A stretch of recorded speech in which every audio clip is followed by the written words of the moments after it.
Selamat datang kembali. Kali ini kita mau bahas tuntas satu aturan penting nih dari bukunya Richard Tampler, The Rules of Management. Iya, yang mana tuh? Kita fokus ke aturan ke-95. Tunjukkan bahwa Anda akan berjuang mati-matian untuk tim Anda. Intinya sih sederhana tapi kuat banget ya. Oh, yang soal loyalitas total itu ya? Betul. Gimana kesetiaan total ke tim itu jadi kunci buat manajer yang hebat. Menarik, menarik.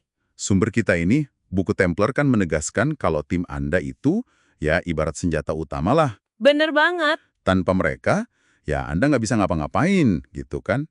Jadi aturan ini tuh bukan cuma saran manis, tapi kayaknya sebuah keharusan deh. Hmm? Anda harus jadi pendukung, penyemangat, nomor satu buat mereka. Siap membela habis-habisan. Siap tempur gitu ya? Haha, iya.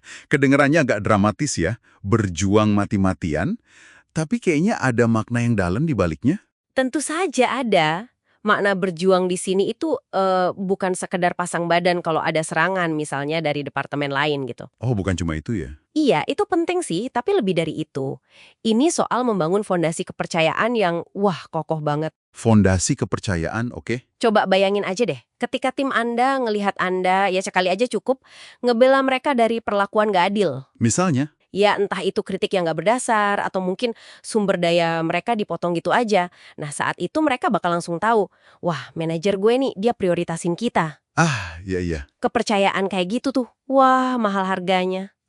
Jadi ini kayak nabung di rekening kepercayaan gitu ya. Menarik banget nih efek gandanya. Betul, Kalau Anda konsisten ngebela mereka, pas Anda nanti harus ngambil keputusan sulit yang mungkin nggak populer gitu ya, mereka bakal lebih gampang nerima.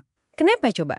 Ya karena mereka percaya, Anda pasti udah mikirin mateng-mateng demi kebaikan bareng, iya kan? Nah itu dia.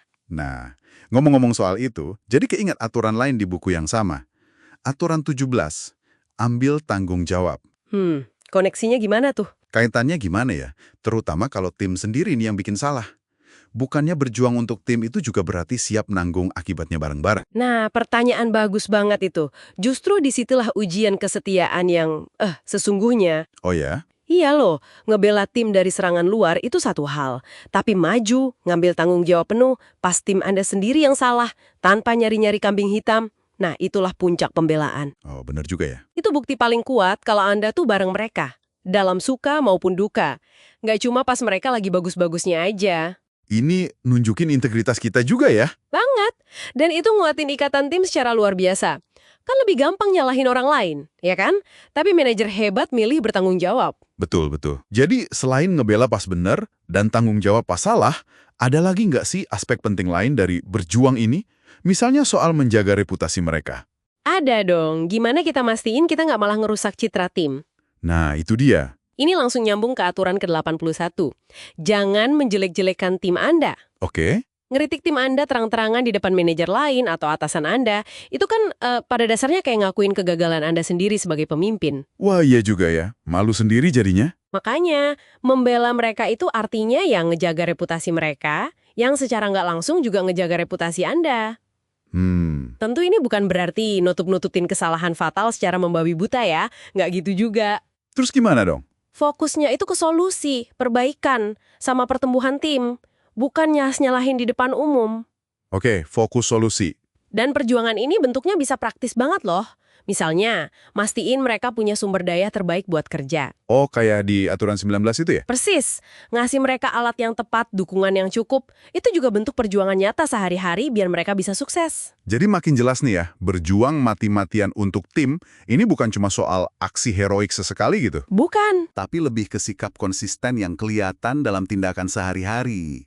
Mulai dari ngebela, ngasih dukungan, ngambil tanggung jawab, jaga nama baik, sampai mastiin mereka punya apa yang dibutuhin. Lengkap ya. Sikap inilah yang ngebangun loyalitas sejati, numbuhin kepercayaan yang dalam, dan akhirnya ya nyiptain tim yang solid dan efektif. Tepat sekali. Nah, sebagai penutup nih, mungkin ada satu hal yang bisa kita bawa pulang buat direnungkan. Apa tuh? Kita udah bahas nih betapa pentingnya berjuang buat tim. Tapi pasti ada batasnya juga kan? Nggak mungkin membabi buta terus. Iya juga sih. Kira-kira situasi kayak gimana sih yang paling mungkin nguji batas kesetiaan seorang manajer ke timnya? Wah, pertanyaan sulit nih. Dan gimana Anda sebagai pemimpin nentuin garis batasnya? kapan perjuangan buat tim itu mungkin harus berhenti. Misalnya, ya, demi negakin prinsip etika yang lebih mendasar. Atau mungkin demi tujuan organisasi yang lebih besar yang katakanlah bertentangan sama keinginan jangka pendek tim.